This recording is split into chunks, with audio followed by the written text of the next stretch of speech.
BCom भाग 2 मधील सर्व विद्यार्थी विद्यार्थिनी मित्रमैत्रिणींनो, आज आपण बी.कॉम भाग 2 मधील उद्योजकता विकास जे पेपरचं आपलं टायटल आहे फंडामेंटल्स ऑफ एंटरप्रेन्योरशिप, म्हणजेच उद्योजकतेची मूलतत्वे, या अभ्यासक्रमाला आपण सुरुवात करत आहोत. बी.कॉम भाग 2 मध्ये फंडामेंटल्स ऑफ एंटरप्रेन्योरशिप म्हणजेच उद्योजकतेची मूलतत्वे हा जो पेपर विद्यापीठानं अभ्यासक्रमासाठी ठेवण्यापाठीमागं एक महत्त्वाचा उद्देश असा आहे की बी.कॉमच्या विद्यार्थ्यांनी नोकरीच्या मागे न लागता एखाद्या छोट्या मोठ्या व्यवसायामध्ये येऊन व्यवसाय संधीचा फायदा घ्यावा आणि त्या अनुषंगानं आपण स्वतःला डेव्हलप करावं, हा त्या पाठीमागचा मूळ उद्देश. फंडामेंटल्स ऑफ एंटरप्रेन्योरशिप हा जो पेपर आहे याच्यामध्ये फर्स्ट सेमिस्टर जो आहे तो पेपर फर्स्ट म्हणून आहे आणि सेमिस्टर सेकंडला उद्योजकता विकास हा जो पेपर आहे तो पेपर सेकंड आहे. आता आपण पेपर फर्स्टमधील युनिट नंबर फर्स्टचा आपण विचार करतो आहोत. यामध्ये जर आपण बघितलं तर युनिट फर्स्टमध्ये एंटरप्रेनर म्हणजे उद्योजक आणि उद्योजकता, एंटरप्रेन्योरशिप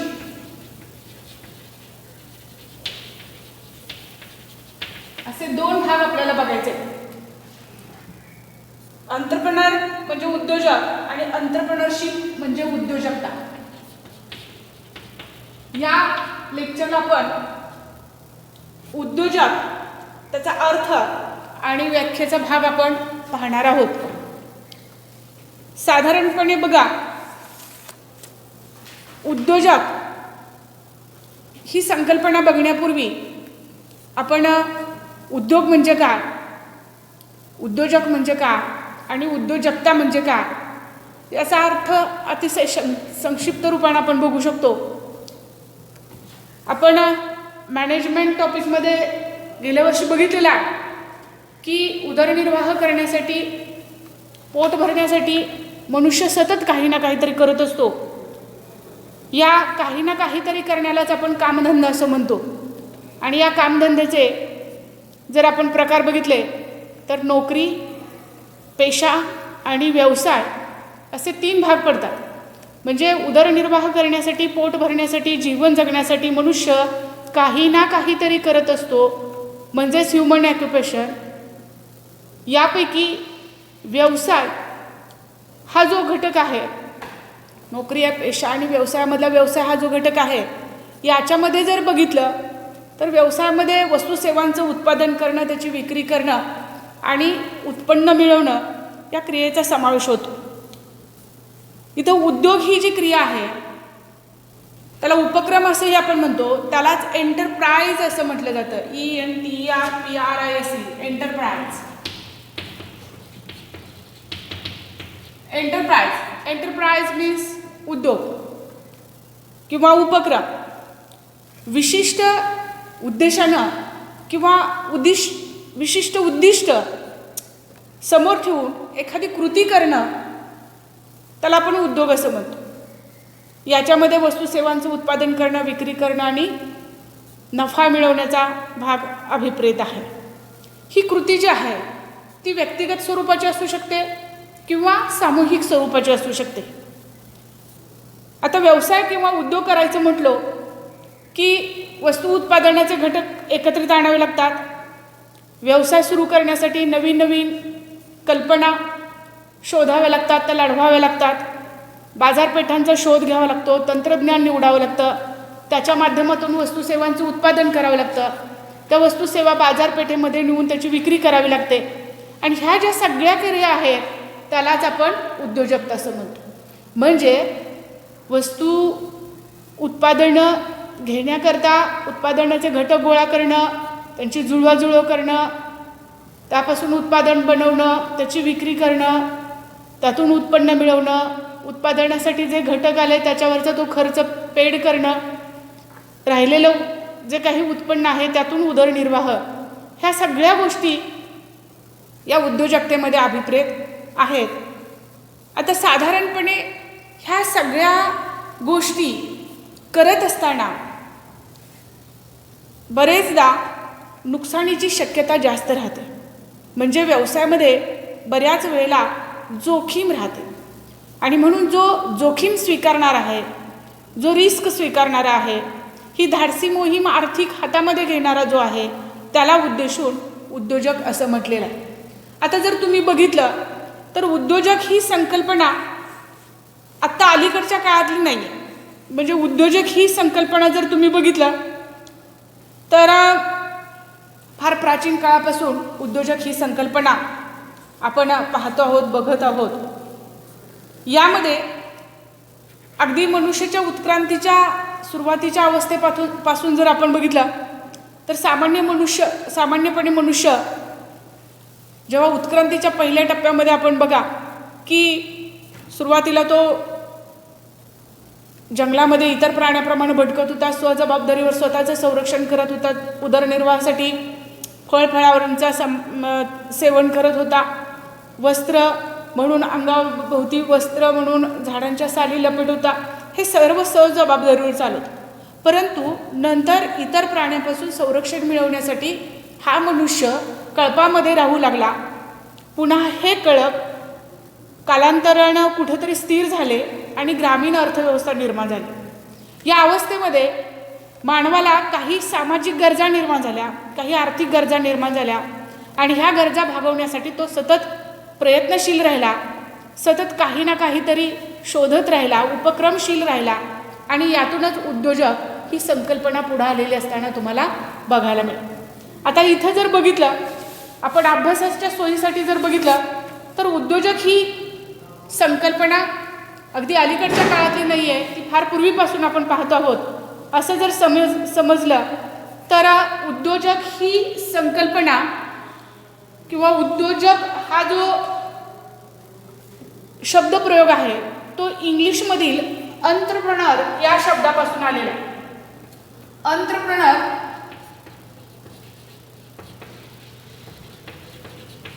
एंटरप्रेन्योर हा शब्द जो आहे तो सुरुवातीच्या काळामध्ये किंवा त्याची उत्पत्ती म्हणा ही लॅटिन शब्दापासून आलेली आहे. म्हणजे साधारणपणे इसवी सन पूर्व 1400च्या कालखंडामध्ये जर बघितलं तर साधारणपणे 14व्या शतकात म्हणा, 14व्या शतकामध्ये हा शब्दप्रयोग एंटरप्रेन्योर या नावानं ओळखला जात होता.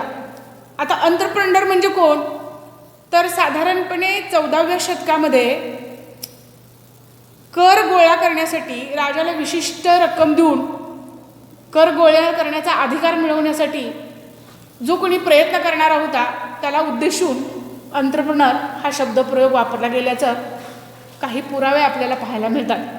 म्हणजे एंटरप्रेन्योर या शब्दाची उत्पत्ती ही लॅटिन असून एंटरप्रेन्योर म्हणजे कर गोळा करणारा जो कोणी आहे त्याच्याशी संबंधित किंवा त्याला उद्देशून कर उद्योजक ही संकल्पना वापरल्या गेल्याचे आपल्याला पाहायला मिळतं. 16व्या शतकात मात्र फ्रेंचांनी शत्रूवरती चढाया आणि प्रतिचढाया किंवा लष्करी कारवाया करण्याच्या मोहिमेतून एंटरप्रेन्योर ही संकल्पना वापरलेलं आपल्याला पाहायला मिळतं. 17व्या शतकात हाच शब्दप्रयोग साधारणपणे जे वास्तुविशारद आहेत म्हणजे कन्स्ट्रक्शन उद्योगामधले जे लोक आहेत किंवा सार्वजनिक कामामध्ये सहभाग घेणारे जे लोक आहेत त्यांना उद्देशून हा शब्द प्रयोग वापरल्याचे काही पुरावे आणि दाखले मिळतात. साधारणपणे संगीताच्या कार्यक्रमाचं आयोजन करणारे जे कुणी लोक होते त्यांना उद्देशून किंवा बांधकाम व्यवसायामध्ये काम करणाऱ्या कॉन्ट्रॅक्टर्सना उद्देशून हा एंटरप्रेन्योर शब्दप्रयोग वापरल्याचे काही पुरावे आणि दाखले आजही आपल्याला पाहायला मिळतात. साधारणपणे बघा की त्यानंतर 18व्या शतकात हाच शब्दप्रयोग ॲग्रिकल्चर सेक्टरसाठी वापरलेला आहे.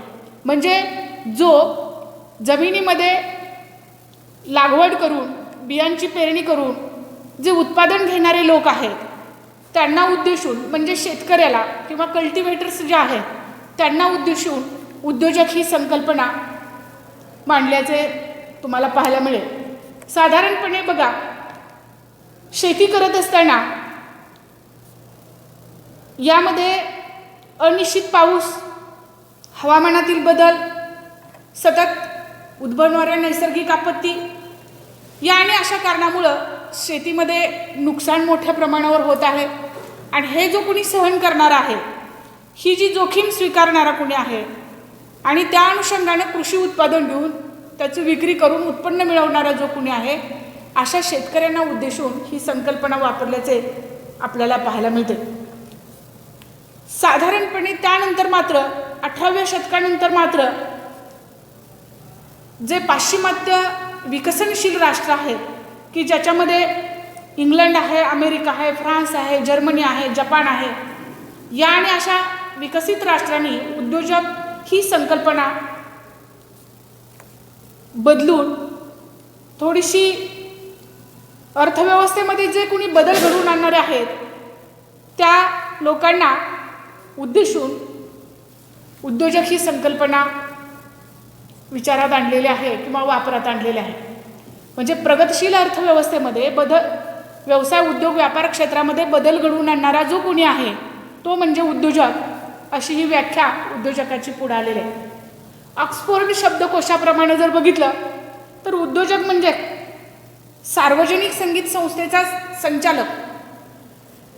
ऑक्सफोर्ड इंग्लिश शब्दकोशाप्रमाणे जर तुम्ही बघायला गेला तर उद्योजक म्हणजे सार्वजनिक संगीत संस्थेचा संचालक किंवा व्यवस्थापक की जो संगीतविषयक कार्यक्रमांचं आयोजन करतो तो म्हणजे उद्योजक, अशी ही संकल्पना पुढे आलेली असताना तुम्हाला बघायला मिळेल.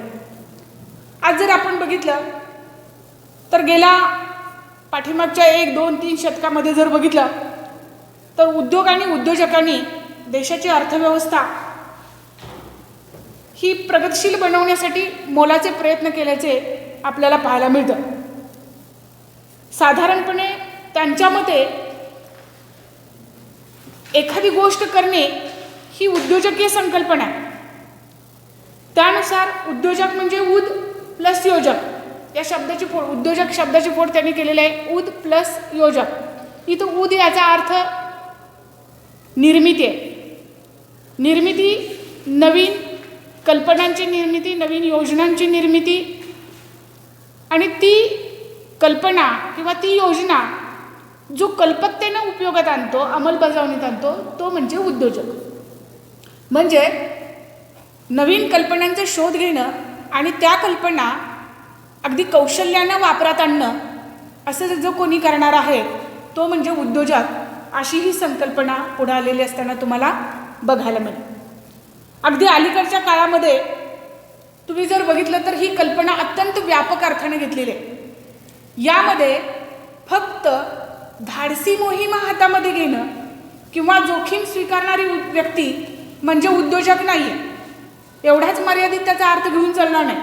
तर जोखीम स्वीकारण्याबरोबरच नवीन संधी शोधणं, नवनिर्मिती करणं, व्यवस्थापनामध्ये नवीन कल्पना आणि पद्धतींचा वापर करणं, नवीन घटक उत्पादनाचे एकत्रित आणणं, त्यापासून नाविन्यपूर्ण वस्तू उत्पादनं घेणं, व्यवसायाचं नेतृत्व करणं किंवा प्रेरणा व्यवसाय घटकातील लोकांना उपलब्ध करून देणं, या आणि अशासारख्या असंख्य काम करणाऱ्या व्यक्तींना उद्देशून उद्योजक ही संकल्पना वापरलेली असताना तुम्हाला बघायला मिळेल.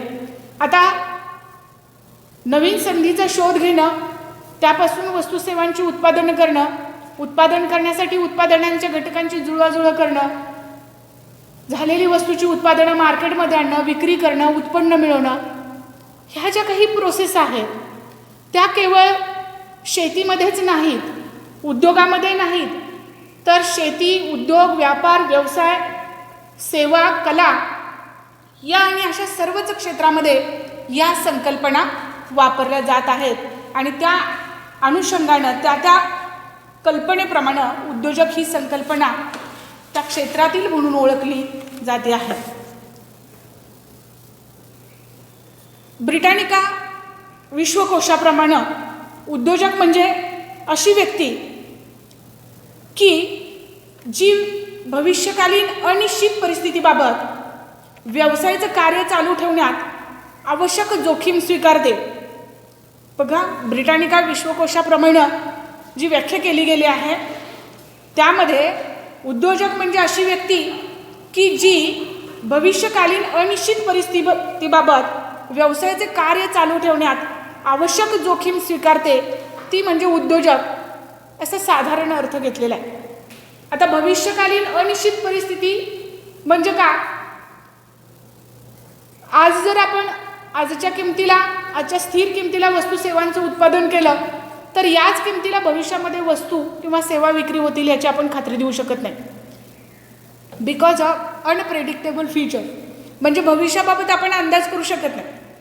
कोणती घटना घडेल, कोणते बदल होतील आणि त्याचे वस्तू उत्पादनावर, त्याचे वस्तू विक्री कार्यावर, त्याच्या वस्तूच्या उत्पादन किमतीवर कोणते बदल होऊ शकतील हे आपण सांगू शकत नाही. परंतु ही जी रिस्क आहे ती उद्योजकाकडून स्वीकारली जाते आणि म्हणून त्याला रिस्क टेकर असं म्हटलं जातं. म्हणजे जोखीम स्वीकारणारा जो कोणी आहे, व्यवसाय क्षेत्रामध्ये केव्हा फायदा होईल, केव्हा लॉस होईल हे सांगू शकत नाही. फायदा झाला तर तो माझा आहे आणि लॉस झाला तर तोही माझा आहे हे धाडस दाखवणारा जो कोणी आहे त्याला उद्योजक असं इथं म्हटलेलं आहे. साधारणपणे उद्योजक ही संकल्पना वेगवेगळ्या कालखंडामध्ये वेगवेगळ्या विचारवंतांनी वेगवेगळ्या माध्यमातून वेगवेगळ्या पद्धतीनं मांडलेली असताना तुम्हाला पाहावयास मिळते. आणि त्यातून या विचारवंतांचे जर तुम्ही प्रकार बघितले तर सनातनवादी विचार, ज्याला क्लासिकल व्ह्यू असं म्हटलेलं आहे, सनातनवादी त्याला क्लासिकल व्ह्यू असं म्हटलेलं आहे. सनातनवादी विचारसरणी, नवसनातनवादी विचारसरणी आणि आधुनिक विचारसरणी असे भाग पाडता येतील.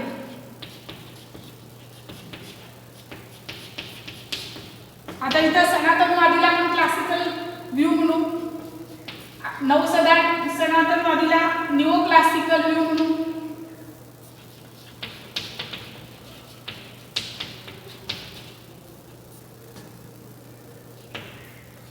आणि आधुनिक विचारसरणीला व्ह्यू असं आपल्याला म्हणता येईल.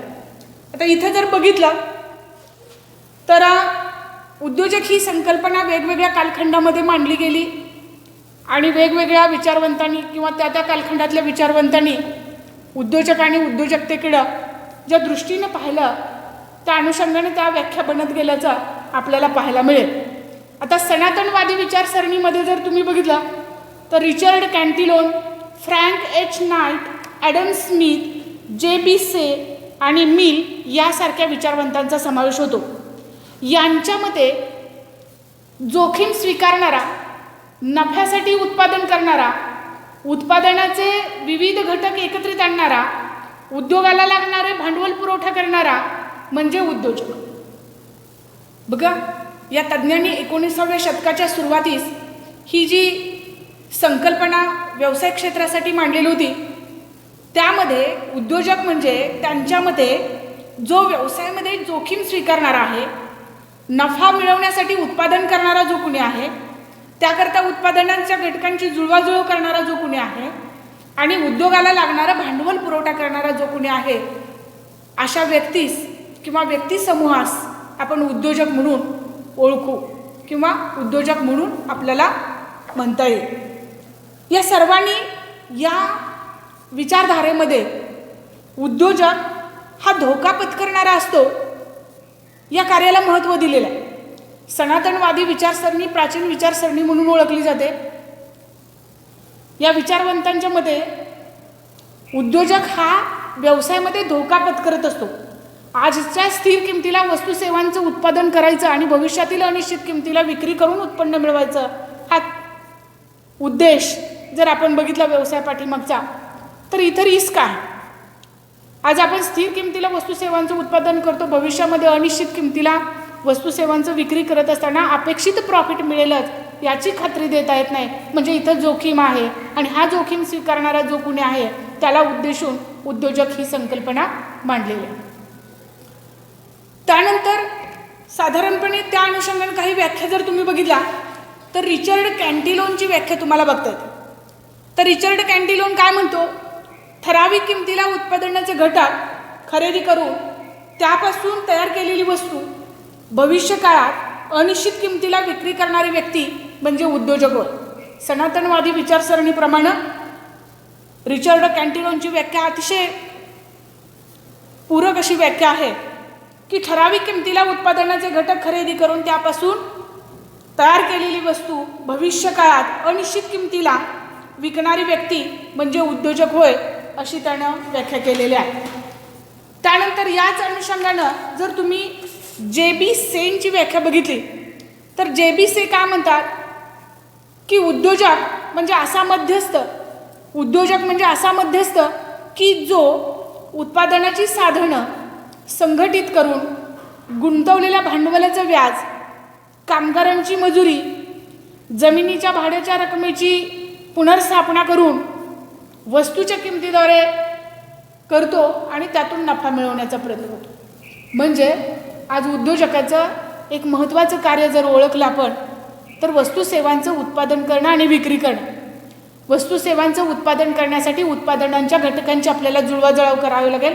उत्पादनाच्या घटकामध्ये आपल्याला माहीत आहे की भूमी, भांडवल, श्रम, संयोजन, ज्याला आपण land, labour, capital and organisation असं म्हणतो, ह्या घटक आपल्याला उत्पादनाच्या ठिकाणी एकत्रित आणावे लागतील.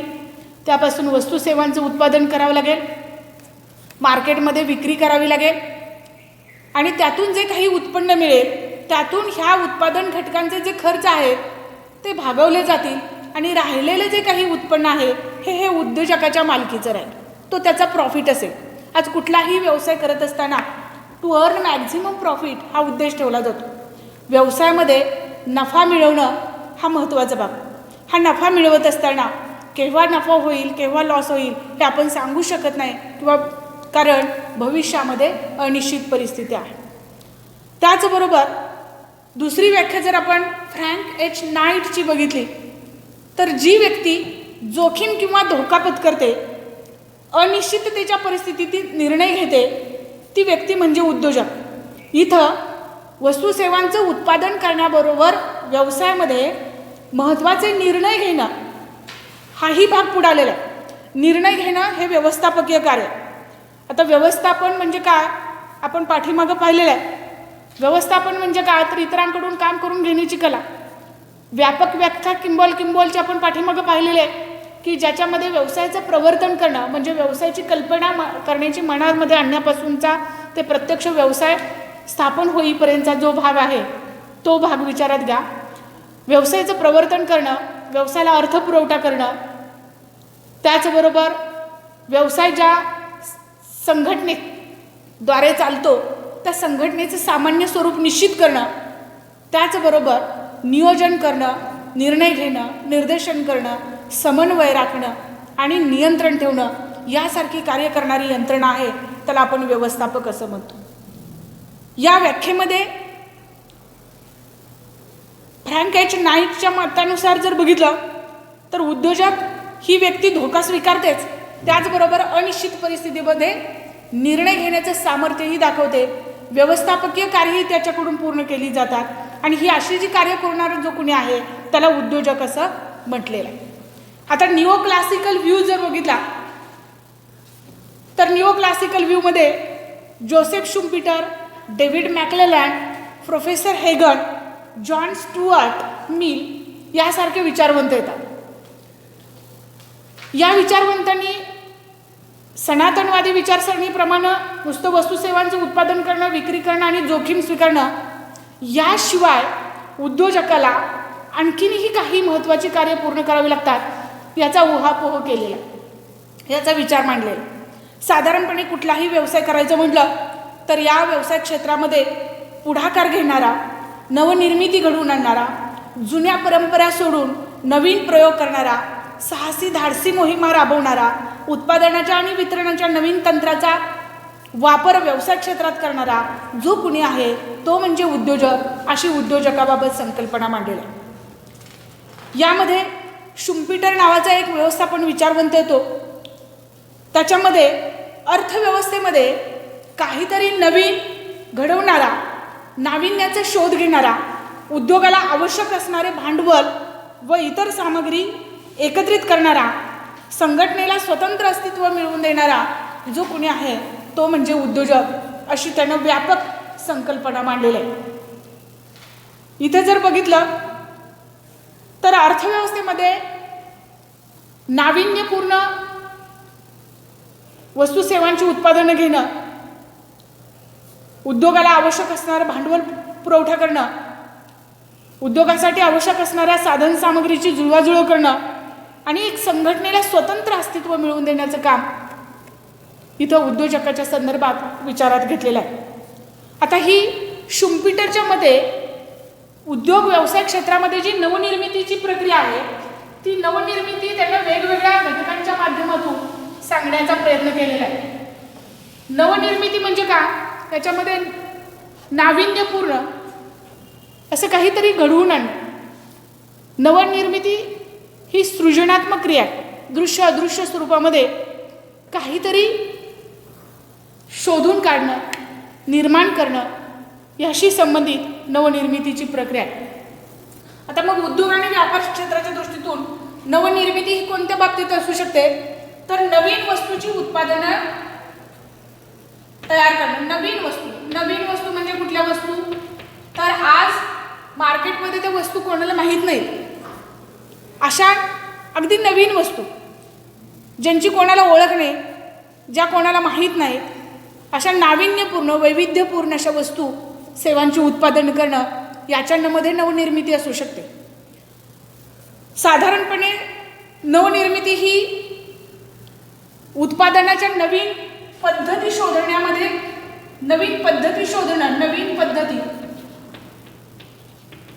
नवीन वस्तूबरोबर नवीन पद्धतींचा सुद्धा इथं, वस्तू उत्पादनाच्या नवीन पद्धती,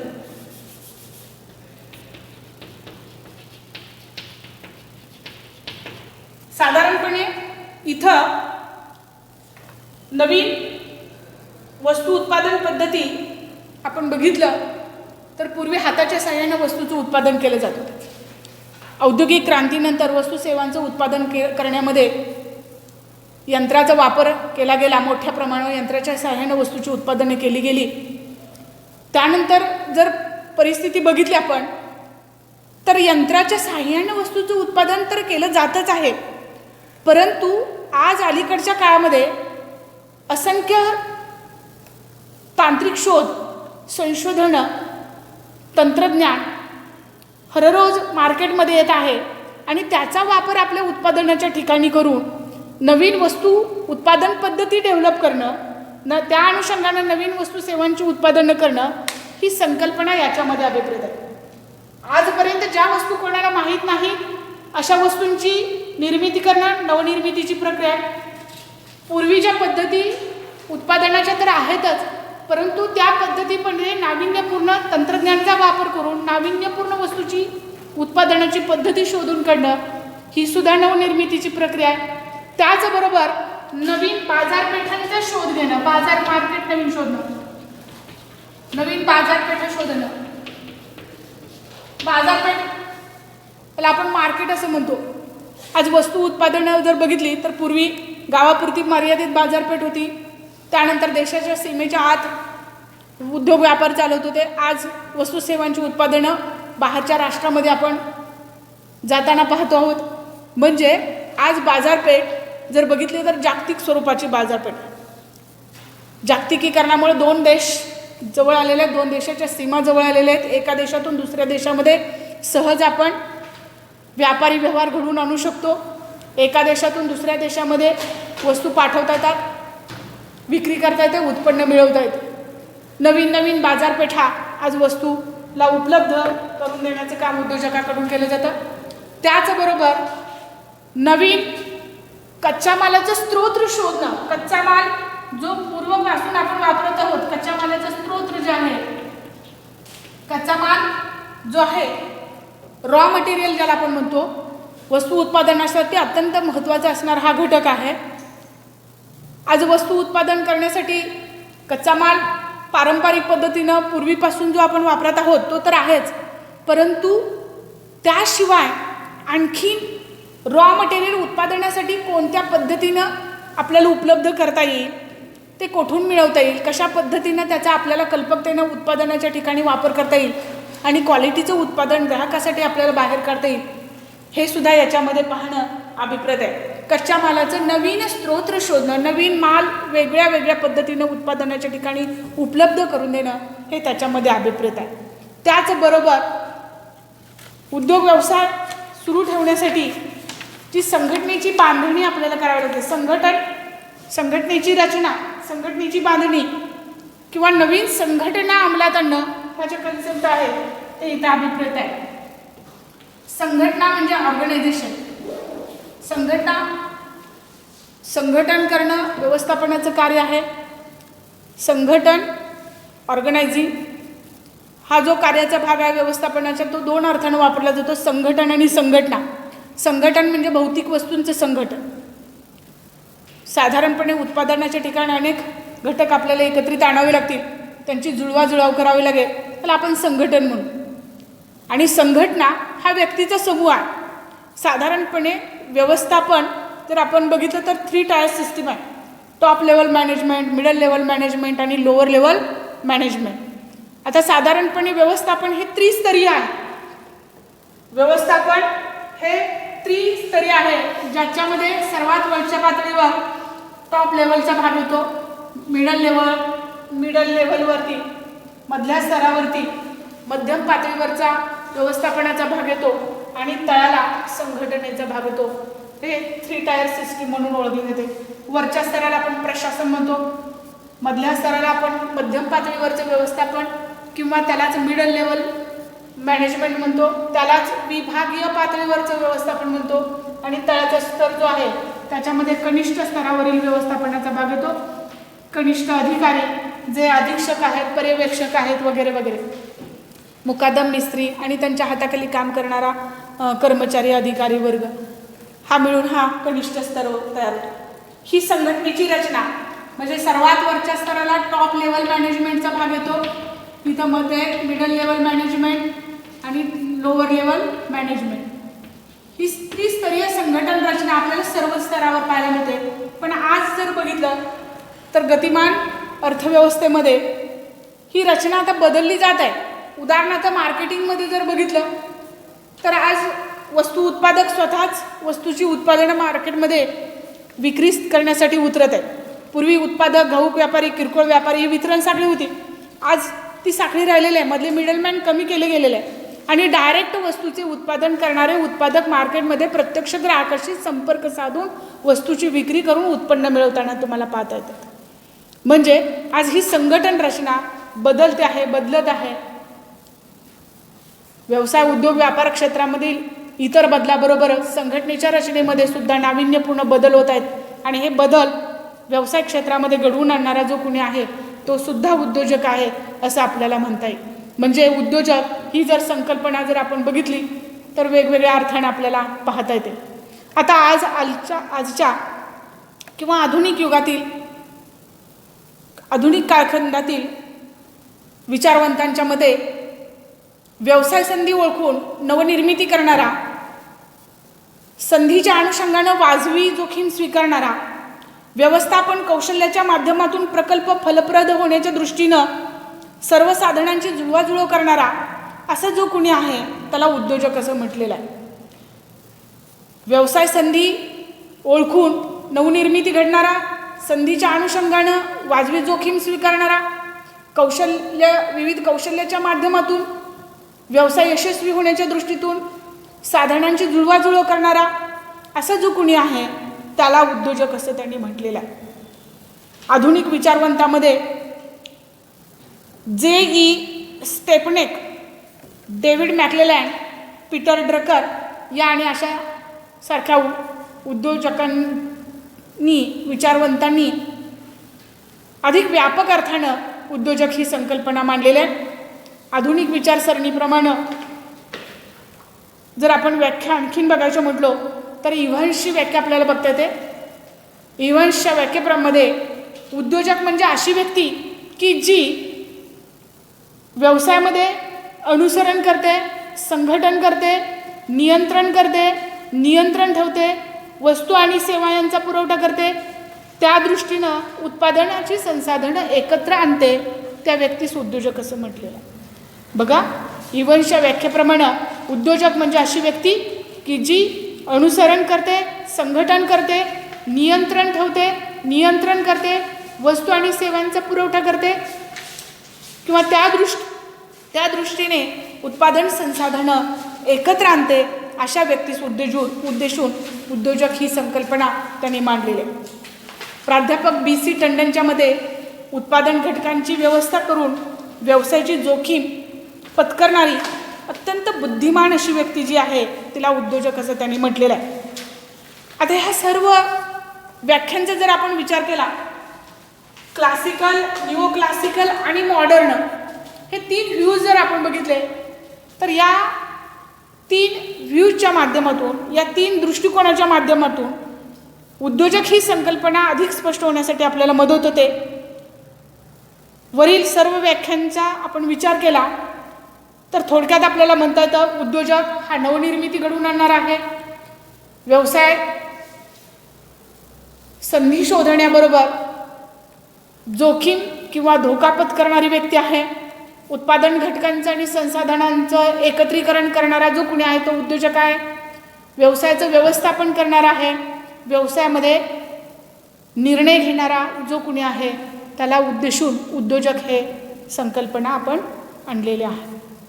साधारणपणे त्या अनुषंगानं उद्योजकाची व्याख्या करत असताना असं म्हटलं जातं, उद्योजक हा नवनिर्मिती करणारा, व्यवसायाचं व्यवस्थापन करणारा आणि व्यवसायाला भांडवल पुरवठा करणारा जो कुणी आहे तो म्हणजे उद्योजक होय. अशा अर्थानं उद्योजक ही संकल्पना आपल्याला पाहता येते. धन्यवाद.